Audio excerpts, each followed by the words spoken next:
Heto na naman, bakit pa bago-bago ang isipan kung paano, tila di pa klaro. Marami nang naplano, anong magagawa ko kung bawat kilos salita ko ay laging kabado. Di na pipilitin pa ang sarili pagkasama kay naiilang. Mga dila ko'y nabubuhol, para bang nauulol. Nakahanda na kung umamin, di natutuloy. Maraming beses kong sinayang ang pagkakataon, marami din akong sinayang oras at panahon. Di na alam ba't ganito ang kalagayan at manginayang kapag ako ay maunahan. Sana'y magkaroon pa ng lakas na loob, aminin ko sa'yo gusto kita yun ang totoo. Laging hinihiling sa Diyos ay makapiling kabalang araw, umaasa na palarin. Pwede nga lang sabihin ko ang nadama, at kung kaya kaso lang ako'y nahiya. Nabubuhol ang dila di makapagsalita, nawawala ako kapag nakita ka.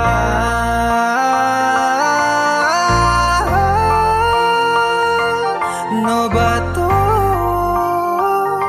Hindi alam kung paano sasabihin Di na sa'yo. mapipigilan ng sarili kapag kasama ka ay bumabagal ang paligid. Kapag tumitig ka bigla na lang napapatigil, na para bang meron ka rin gustong ibig sabihin.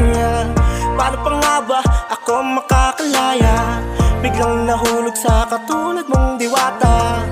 Totoo at walang halong pandaraya, ikaw lang ang gustong makasama. Sana'y mapagbigyan ng pag-asa kung sakaling aaminin ang pagmamahal sa'yo ko lang to iaalay.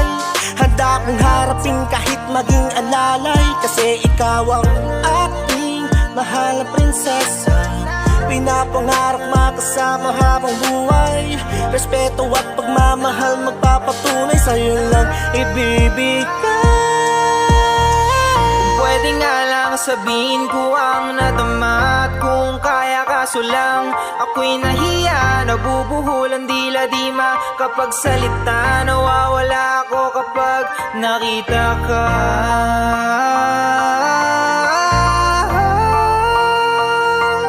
No ba to? Hindi alam kung paano sasabihin sa'yo. Pasensya na kung torpe ako,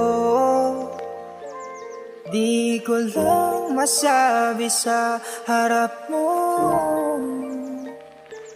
Kung may pagkakataong makita ko, ay aaminin ko na